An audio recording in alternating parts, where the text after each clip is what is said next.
नमस्कार, आप देख रहे हैं नेक्स्ट 9 पॉलिटिकल बाइट। मैं हूं आपके साथ सिराज। हर प्रखंड में कर दो ऐलान, मांझी का बिहार का मुख्यमंत्री होगा मांझी का संतान। ये लाइन पटना की गलियों में एक बार फिर से गूंजने लगा है और इस वक्त पर जब लोकसभा चुनाव बेहद करीब है और भले ही नीतीश कुमार ने आरजेडी से गठबंधन तोड़ के बीजेपी से हाथ मिला के दोबारा राज्य की 9वीं बार मुख्यमंत्री के तौर पर शपथ ले ली, लेकिन राजनीति में कोई भी राह आसान नहीं होती। अभी इस वक्त जो बिहार की राजनीतिक स्थिति है, इससे साफ तौर पर यह स्पष्ट होता है।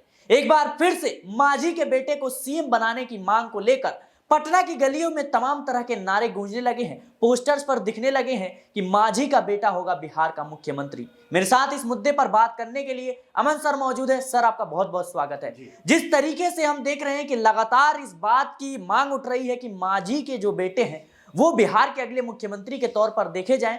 हिंदुस्तान अवाम मोर्चा के हैं और जीतन राम मांझी के बेटे हैं संतोष सुमन, उनको मंत्री परिषद में भी नीतीश की कैबिनेट में जगह भी मिली, लेकिन इसके बावजूद 4 विधायक हैं महज, लेकिन मुख्यमंत्री करने की मांग उठ रही है। कैसे देख रहे हैं आप? देखिए, बिल्कुल ख्वाब देखना कोई बुरी बात नहीं है, किसी को भी ख्वाब देखने का हक है और जाहिर सी बात है कि अगर उन्होंने कोई सपना देखा है अपने लिए नहीं अपने बेटे के लिए, तो मेरे ख्याल में कुछ सोच समझ कर देखा होगा। क्योंकि एक समय बिहार की राजनीति में कोई भी ये नहीं कह सकता था कि जीतन राम मांझी भी सीएम बन सकते हैं, आपको अगर याद हो ठीक से। और लेकिन नीतीश कुमार ने उनको सीएम बनाया। इसके बाद देखा जाता है कि उनकी राजनीति जो है बड़े स्तर पर नजर आती है, क्योंकि जेडीयू से वो अलग होते हैं, अपनी अलग पार्टी बनाते हैं, हम के नाम से, हिंदुस्तान अवाम मोर्चा के नाम से, और उसमें कह सकते हैं कि अपने आप को बढ़ाते हुए दिखाई पड़ते हैं। मौजूदा वक्त में 4 उनके विधायक हैं और उनके बेटे भी उसमें से एक है। तो ये जाहिर बात है कि किसी को भी ख्वाब देखने का हक है, सपने देखने का हक है। और देखिए, जो ज़रूरत होती है वो सबसे बड़ी चीज़ होती है। उस वक्त पे बहुत सारे फैसले ऐसे होते हैं जिसके ऊपर कोई भरोसा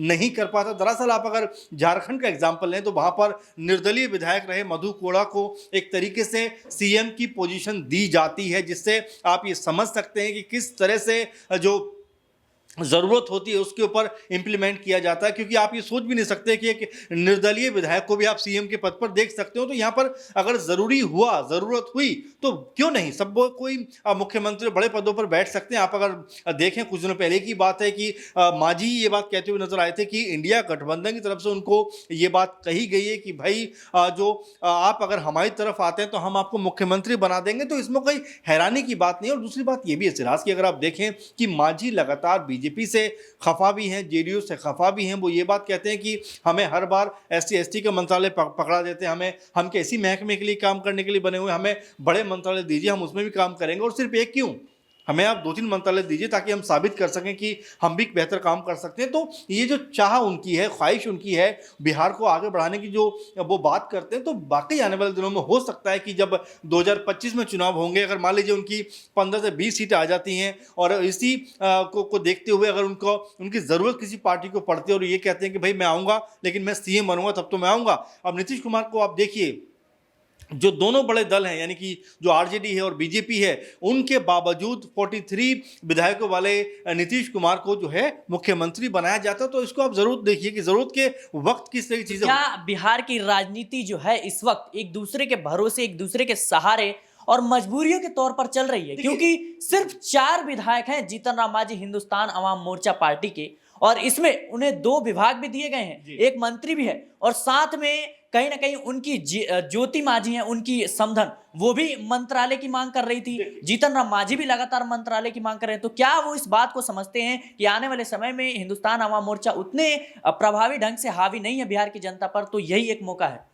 जाहिर बात है। और देखिए, हर एक कोई अपनी पार्टी को आगे बढ़ाना चाहता है और बिल्कुल अगर मांझी को लगता है कि इस तरह की चीज़ें करके कहीं ना कहीं उनका कद और कह सकते हैं पार्टी का कद दोनों बढ़ सकते हैं, तो क्यों नहीं करेंगे वो। जाहिर बात है, यही बात कहते हुए दिखाई पड़ रहे हैं कि भाई आप हमें हर बार एससी एसटी का मंत्रालय पकड़ा देते हैं, इक्का दुक्का मंत्रालय ऐसे देते हैं, महकमे ऐसे देते हैं जिनके बारे में कोई चर्चा नहीं होती। इसलिए आप हमें बड़े महकमे दीजिए, वहाँ पर हम और जो हमारे लोग हैं वो काम करेंगे अपने बेटे के लिए। जिस तरह की बात वो कहते हुए नजर आते हैं कि सीएम बनेगा, उनके संतान जो है अब सीएम बनती हुई नजर आएगी, तो मुझे कोई हैरानी नहीं होती। क्योंकि यहाँ पर अगर आप देखें तो परिवारवाद की जो राजनीति है वो हर जगह नजर आती है, और बीजेपी जो इसकी पुरजोर विरोध करती है, हमेशा इसके खिलाफ खड़ी रहती है, वो भी इसके ऊपर चुप्पी साधे रहती है। क्योंकि अगर इस वक्त बिहार की राजनीति को देखें तो सबसे अधिक एनडीए के अंदर ही परिवारवाद नजर आता है। आप सम्राट चौधरी का जिक्र कर सकते हैं, उनके पिता एक बड़े राजनेता रहे और वो अभी इस समय बीजेपी सरकार में उप मुख्यमंत्री की भूमिका निभा रहे हैं। इसके अलावा मांझी का आप जिक्र कर सकते हैं, उनके बेटे कहीं ना कहीं मंत्री बने हुए हैं। तो ऐसे ढेरों एग्जाम्पल है जहां पर आप ये समझ सकते हैं। चिराग पासवान हो गए,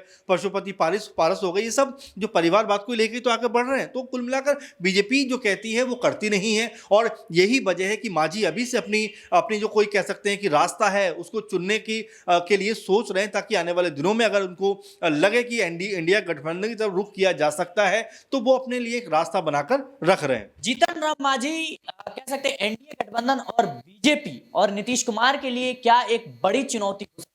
देखिए, चुनौती तो बिल्कुल हो सकते हैं, क्यों नहीं हो सकते। और आने वाले दिनों की राजनीति के बारे में कोई नहीं जानता, क्योंकि कब कौन किस दल के हिसाब से बड़ा चेहरा बन जाए, कौन कब वोटर्स को इतना पसंद आने लगे कि उसके तमाम सारे प्रत्याशी अगर जीत जाएं तो वो बड़ा कह सकते हैं कि एक दल बनता हुआ नजर आ जाए, कोई नहीं कह सकता। क्योंकि सबकी जो शुरुआत होती है वो इतने सही होती है। अगर आप देखें, बीजेपी 84 में महज 2 सीट लेकर आती है, आज वो एक बड़ी पार्टी के रूप में 300 से भी ज्यादा सीटें उसके पास में। तो ये कहना कि आज अगर छोटा दल है तो कल भी छोटा दल रहेगा, मेरे ख्याल से ये अनुचित होगा। और हो सकता है जीतन राम मांझी जो ये बात कहते हुए नजर आते हैं, या उनका जो दल है वो ये बात कहता हुआ नजर आता है, तो उनके पास कोई प्लानिंग जरूर रही होगी। अगर उनके पास जो आंकड़ेबाजी है उसमें अगर वो इंप्लीमेंट कर पाए तो क्यों नहीं, कोई भी इस देश में बड़े पदों पर काम कर सकता है। क्या जीतन राम मांझी इस बात को समझते हैं कि लोकसभा चुनाव नजदीक है और ऐसे में एनडीए गठबंधन पर दबाव बनाना सीटों को लेकर या पदों को लेकर ये सही वक्त है?